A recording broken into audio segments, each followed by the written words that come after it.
Well, hello! It's Janice Wilson Hughes. I'm here in my Evolution Stoneware Pottery Studio, and today I'm going to make an ocarina. That is a clay whistle. And I put the question out there on Facebook if anybody was interested in seeing how to do this, and lots of people were. So here it is for you. Now, the ones that I make are just very simple. I'm not an expert on this. This is just something that I tried and it works. It looked really complicated at first when I was looking at some articles, but it doesn't have to be, and I want you guys to see a fairly easy way to do it. So these little flattened turtles here, the larger they are, the deeper the tone is, the smaller they are, the higher pitched they are.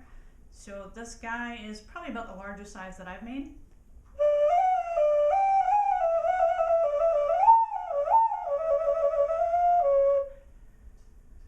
So the air comes out here when you blow through the mouthpiece, and that's where it sings. Make little finger holes to change the note that it's playing. Here's a medium-sized one.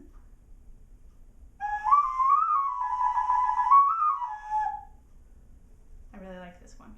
So, and then little baby one. This one can only play one note other than its default note because it's just so high. So there's that guy. Now, I make mine from a pinch pot. You can make yours whatever shape you want. You could throw them, you could start from an extrusion and close it in, or you could do a pinch pot. I've tried extrusion and pinch pot. My pinch pots work better. I'm not going to show you in depth how to do a pinch pot. If you don't know, Google it. And I'm going to fast forward through that because I think it would just be really boring to watch in real time. So, I'm going to make pinch pot in one piece. Make it open on one end, then I'm going to close it in into a teardrop shape, smooth it out really nicely, flatten it a bit, make a little flat spot for a mouthpiece to go on, attach the mouthpiece, and then do the holes. So let's do this pinch pot thing. Alright, back in a minute. So I'm going to start this pinch pot with about a handful of clay. This will make one of the larger sized ocarinas. And I've already smoothed out the ball of clay just because I find that it tends to crack less when I open it. So here we go.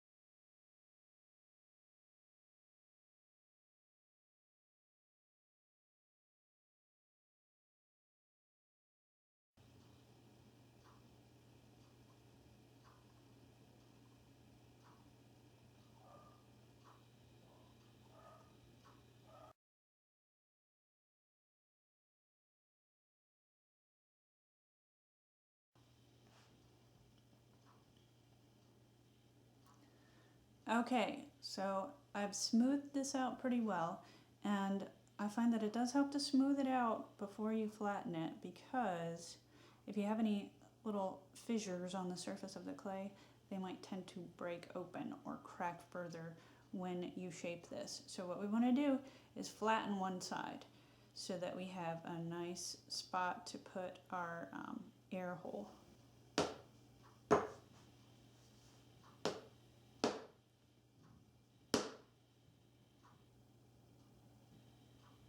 So there it's flattened, and then it's round on the top. And I also want to make a little flat spot here down opposite from the point. So hold the point up and then just tap a little flat spot here where we will attach the mouthpiece. And having a flat or a sort of 90-degree intersection right here will make it easier to cut that mouth hole, or the air hole. So, all right, so I'll let this set up. And what I did was I made 2 of these earlier. They've been sitting in front of a fan for an hour, so they are leather hard at this point. I left them sealed, and we're going to go ahead and attach the mouthpiece and then make our holes. So what I mean by mouthpiece is this little guy right there where you blow into. So make one of those and take a little chunk of clay.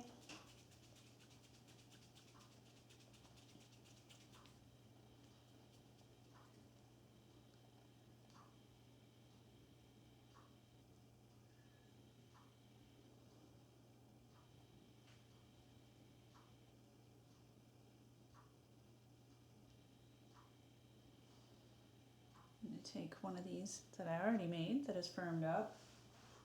I'm just going to add a little bit of water and then I'm going to squish this right on here. So, you want to get it flush with the flat surface, so you want it to be flush right here. Really squish that on. I typically blend this in.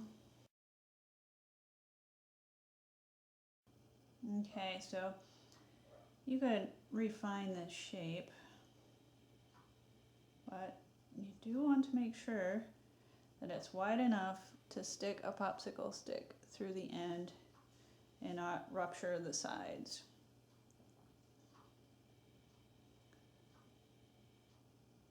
And you might want to hit it with a heat gun, but I'm going to be risky and I'm just going to go ahead and make our popsicle stick incision.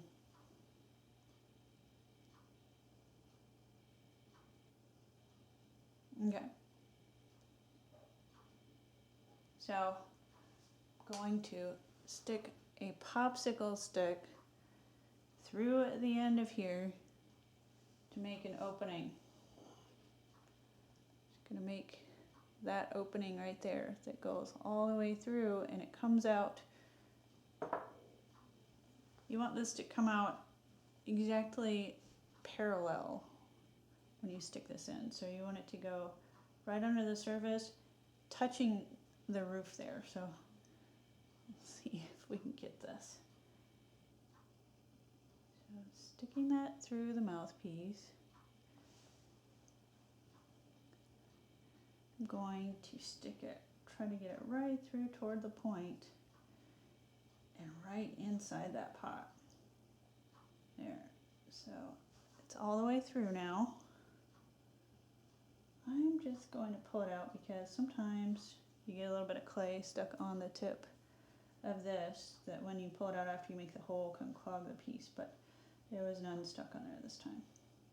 So now what we need to do is carve that hole for the air to escape so that this guy will sing. Now,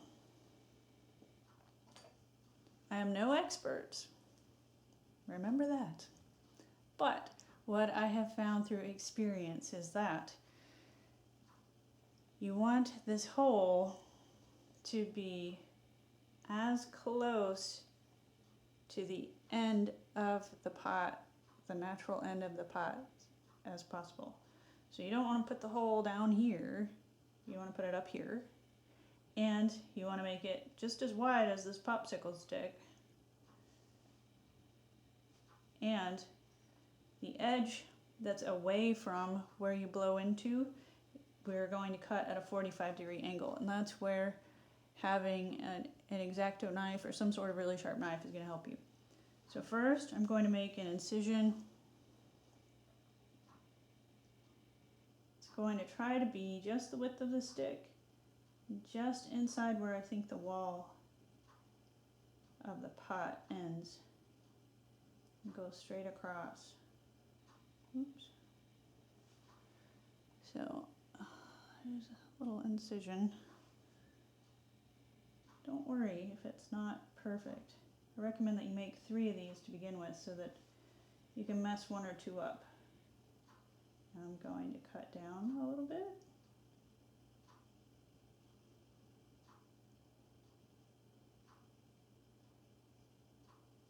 Now is the tricky one. We want to cut this at 45 degrees. So here we go.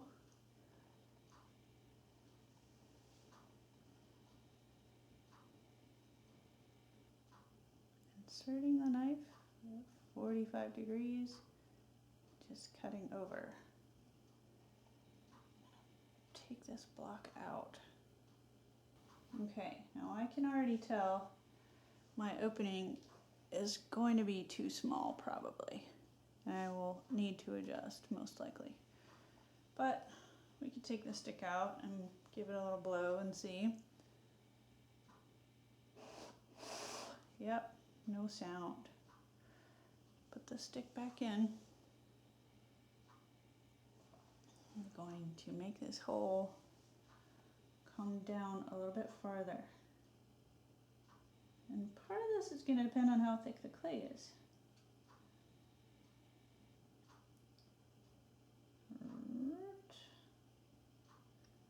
Always want this back side to be a 45-degree angle from what I've read.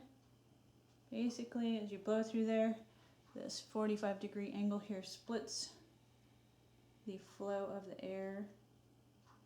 Half of it comes out and half stays in, and that's what makes it whistle.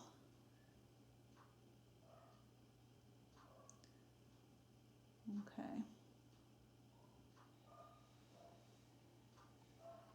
Now the opening is wider. You can see this end is at a 45-degree angle. Let's see if we can get a whistle now.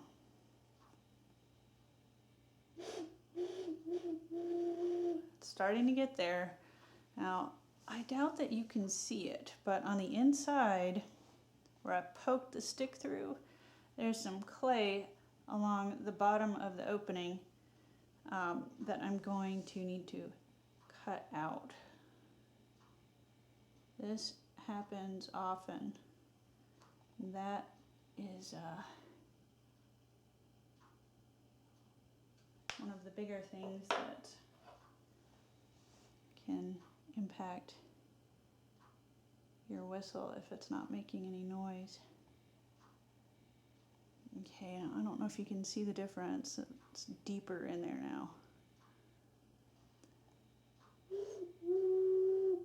See, now it whistles.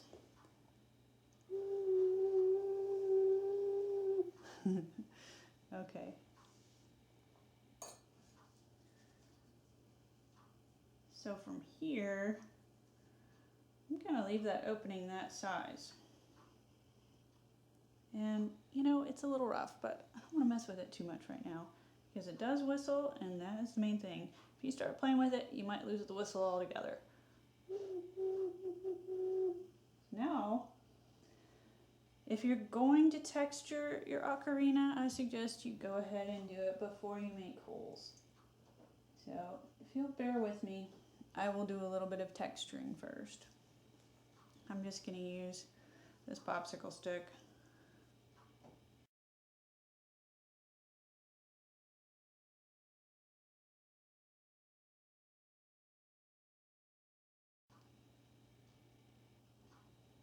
Okay, so let's make some holes. What you want to do is position your fingers on here the way that you think you or someone else would hold it. And a lot of times what I then do is just make a little mark with my fingernail. And at those marks, I'm going to use handy dandy hole cutter and cut a hole right through.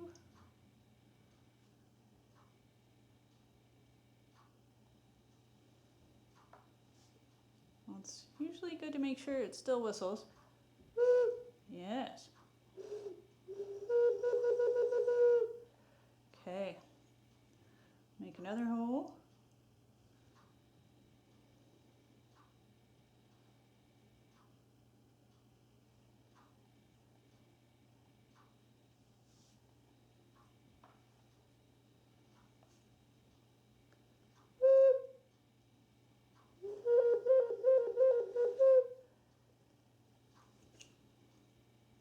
And we'll make another hole.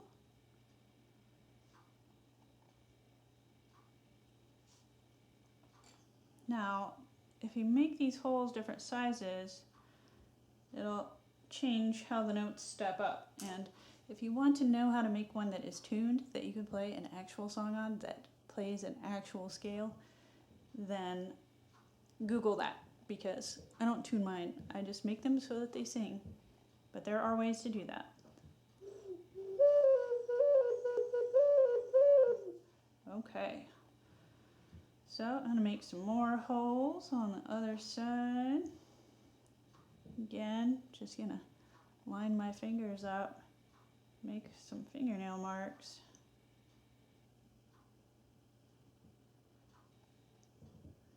Oops, sorry about that. Didn't mean to leave you out.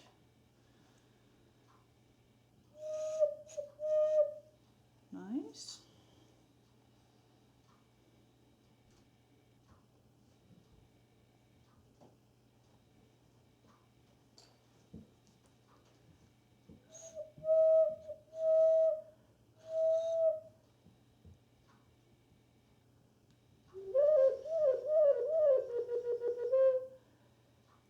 Okay, I'm gonna try one more. It's maybe too high, I may lose it.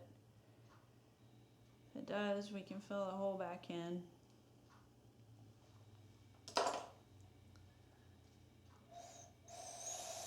Yep, that one's too high. So if you need to fill one in, you can just take a little plug of clay, stick it in that hole, and just cover it over. No one will ever know. Just be careful. Sometimes it's good to know when to stop, because you can have one that works and then you play around with it too much and then it stops working and then you're really mad because you had a really good one and now it doesn't play. Now what you might want to do is let this rest for a little while, come back and refine it. This clay is honestly a little bit on the soft side. Might be better if it was a little harder. That's what she said.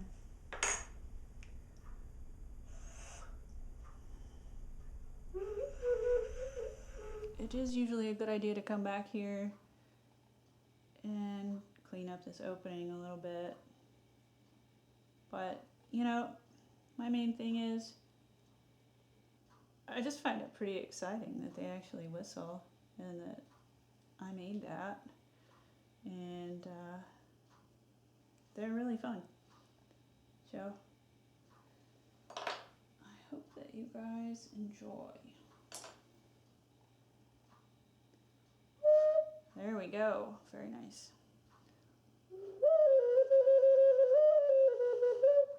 So one thing that you might want to do, if you have one of these guys, you can, what do you call that? Well, you can counterset the hole a little bit. So you can make the top edge of it a little bit wider so that the finger kind of sits on there a little better. So, yeah, makes it easier to seal the air hole.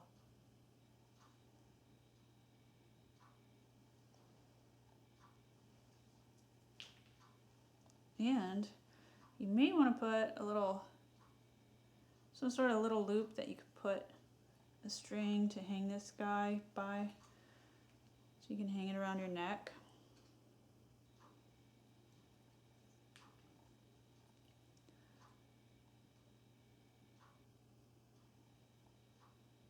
So later, when this clay is a little harder, I'll come and clean up those little rough edges from doing this countersink here.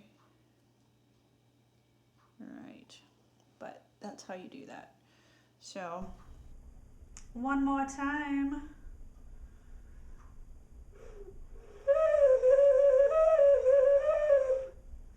So it really works.